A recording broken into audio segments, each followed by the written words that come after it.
Hello mga ka-farmers. Ayan o, update po. Matagal na po tayong hindi nakakapag-upload.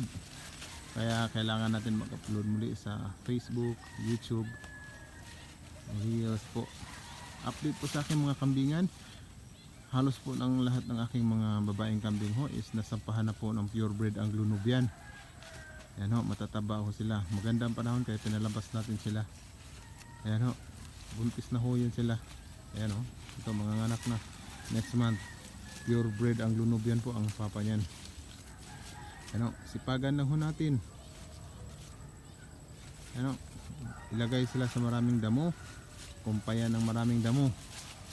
Ayan. Yan, ito, nasampahan na rin yan ng purebred Anglo-Nubian. F3 po ito, Anglo-Nubian.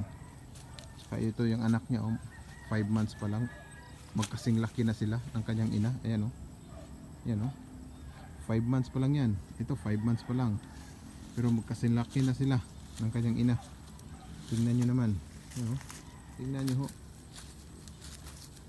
Hindi magastos ang pagkakambing. Kailangan mo lang ng sapat na pagkain. Damo. Sa paligid ho. Yan. Tingnan nyo ho. 5 months pa lang ho yung aking lalaking kambing. F4 series. Anglo-Nubian. Pero singlaki na ho ng kanyang mama. Ano, maraming salamat po.